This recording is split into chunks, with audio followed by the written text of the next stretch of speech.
Hello, welcome to another edition of Living Simply and Fun. Today, I'm essentially flying solo. Rita is here, but I have this. Ooh, no focus. It is the Diamond Crown Maximus from Newman. This comes in the Toro number 4, which this is the first time I've seen a cello with something printed on it.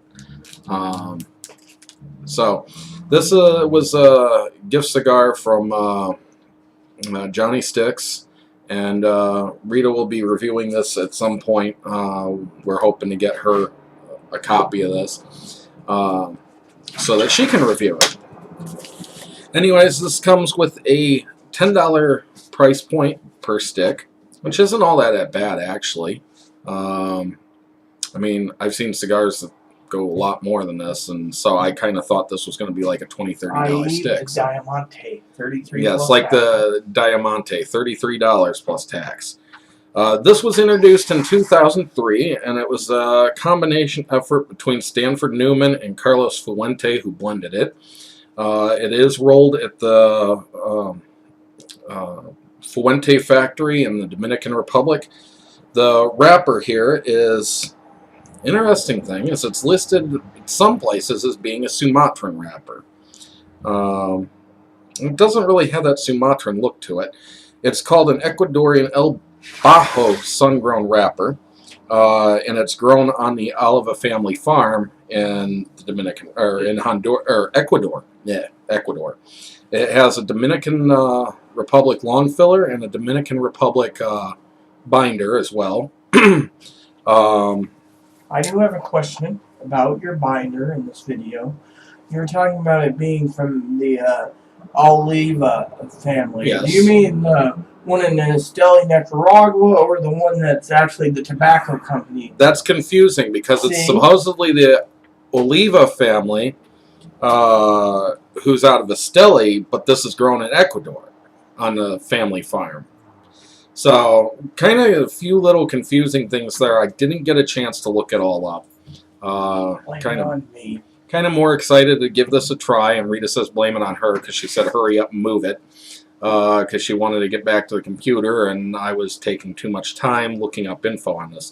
An interesting fact, though, is that J.C. Newman himself, when he started the company, started it out of his barn in Cleveland, Ohio. Now, I bring that up because I have ties to Cleveland, Ohio. I was raised in Rocky River, not too terribly far from Cleveland.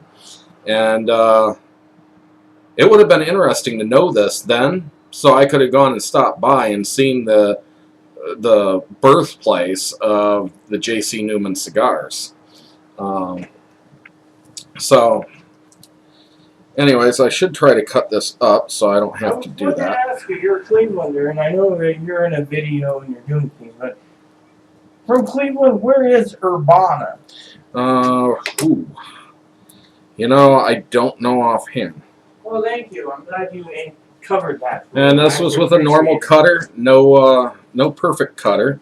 Just used his Gurkha. He got very good. From Gurkha, I like to. Lately, I've been liking to open up the back end. So, anyways, go ahead and give a scent test here before she fires up a pipe too. Well, how am I going to fire up a pipe when I haven't packed? Yes, I know. Pipe? It'll take me longer to pack it than for you to. It's kind of got a whiskey scent coming off the wrapper, mixed in with some type of berry. It reminds me of a wine whiskey mix. It's kind of odd. I just want to say for the record, if that is doing a wine whiskey mixture, you better make sure the FDA doesn't smell it that way too, or they're going to lose it. Also a sort of stinky cheese smell in here. Dr. Dave said that too. Remember, he said it tastes like a blue cheese? I think it was. Very close. I would say more like a Stilton. I was thinking Stilton. Stilton and Roquefort have kind of a more foot smell, like a really stinky right foot. What about Liederkranz or Oh, no. You'd probably not smoke it if it smelled that bad. Lots of hay and earth coming off the foot. And again, it kind of has a sort of sweet taste smell in there. I'm looking forward to this. So with that said, I'm going to go ahead and fire this up. My first Maximus. Never had one. The only thing I've ever had from J.C. Newman's company is something called like an El Reloj La Vija or something. It was rolled at the El Reloj factory in Yuba City or something like that. It's Yuba City. Johnny Stix I donated it. Did you thank him? Yes, I did. Yuba City is where the old man can roll you any gauge you want. He said to remember that. Anyways, me and Rita both tried the El Reloj, and I'll have to get some of those again because those were really good for $1.25 a stick.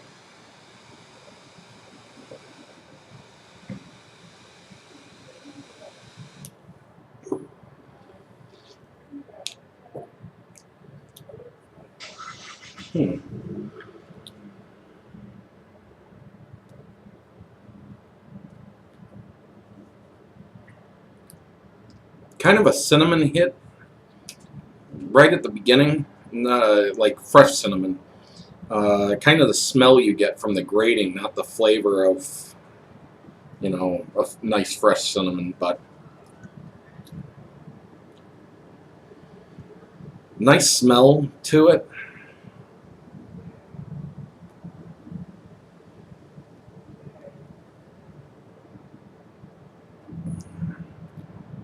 Kind of got a tight draw. And this is supposed to be full body. So far it's very, very moderate in flavors. Not flavors, strength. It's not terribly strong. It is in overwhelming the mouth in flavor.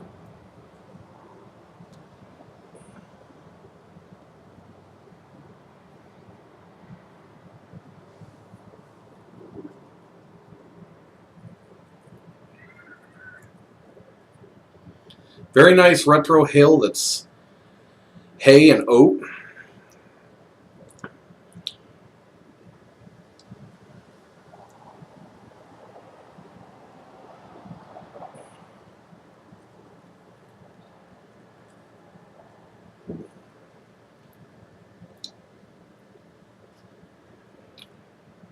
Kind of a spiciness that's sitting in the back of my throat now. It's very nice, lots of flavors to this point. I suppose I'm going to go ahead and get into the halfway point of this, and I will let you know how this continues, and I really hope this draw opens up, because this is the stiffest draw cigar I've had in quite a while. So, going to go ahead and get into this. See you in a moment. Hello, and welcome back to the halfway point of this Diamond Crown Maximus. Full-bodied is a understatement. Oh wait, no, that's an overstatement. This is rather medium to mild. It might be more full-bodied than the Julius Caesar or the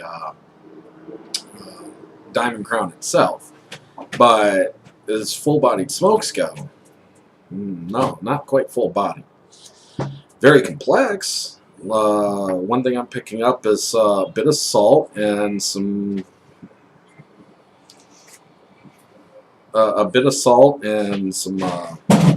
kind of raisin-like flavors, slightly fruity, but not too terribly so.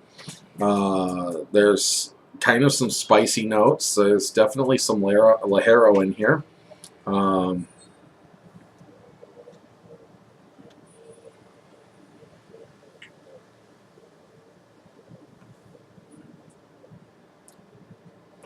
Kind of a nutty flavor left on the tongue.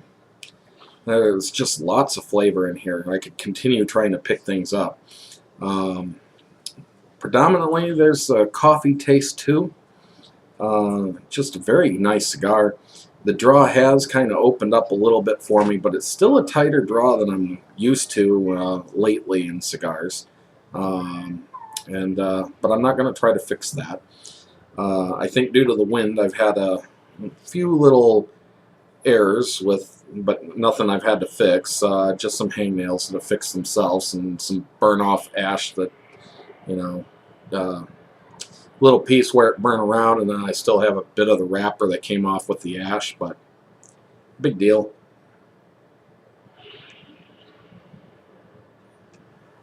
And for $10 so far, this has not been a bad smoke.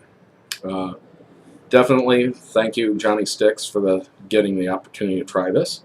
Also, a shout out to Cigar Cartel while I'm here. So I will be back and see you shortly with the final third of this. Hello, and welcome back to the final third of this J.C. Newman Diamond Crown Maximus. You heard me earlier say that for a fuller bodied cigar, this was really mild.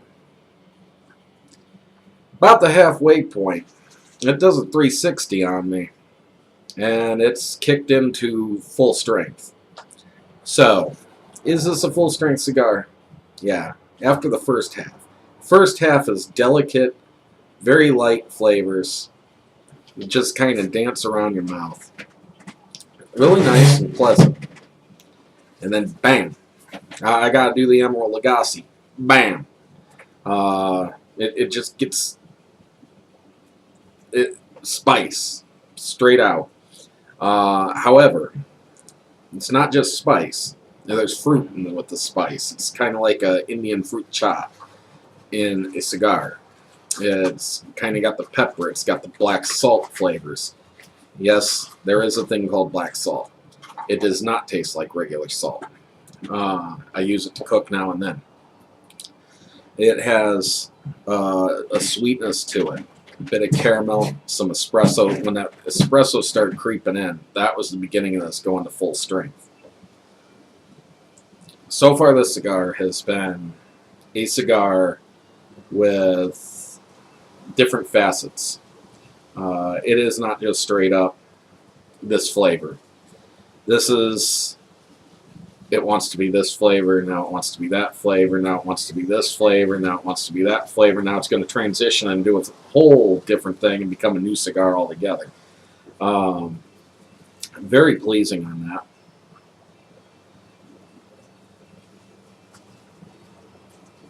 It has had a bit of a tight draw, and it's getting worse at the bottom here.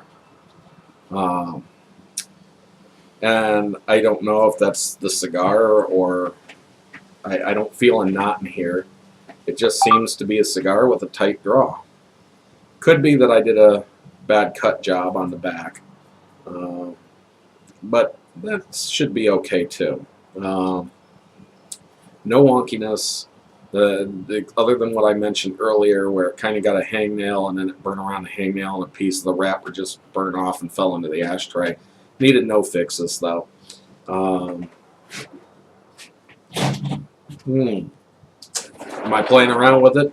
Feeling for a knot? Opened it up.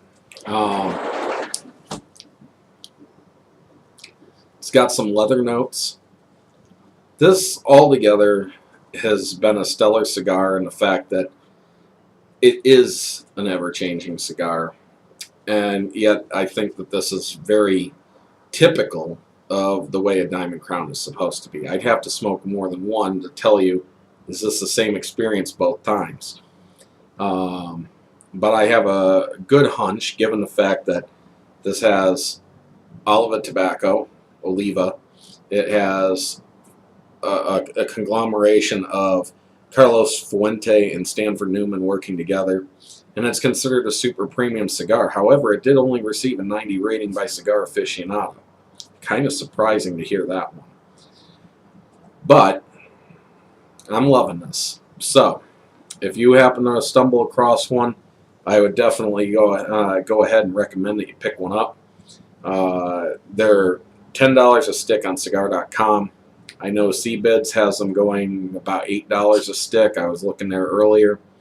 I think my B&M has them for about $15 a stick, which is a bit overpriced probably, but, you know, they got to make a profit somewhere. So anyways, I'm going to go ahead and give this my seal of approval. Diamond Crown Maximus, definitely worth it. and it is a fuller-bodied cigar once you get to the halfway point. So don't think that you're in for a mild surprise for a full-bodied cigar. This one is what it says it is. And I like the 50-50, that it actually transitions to a fuller-bodied. So you kind of can sit and relax with it and just enjoy the beautiful mellow flavors and then have a new cigar halfway through. So anyways, there's my review. So please add and subscribe, leave questions, comments, feedback, and suggestions. And if you've smoked this and you agree with me or disagree with me, please go ahead and feel free to comment. Just keep it nice is all we ask, and enjoy every puff.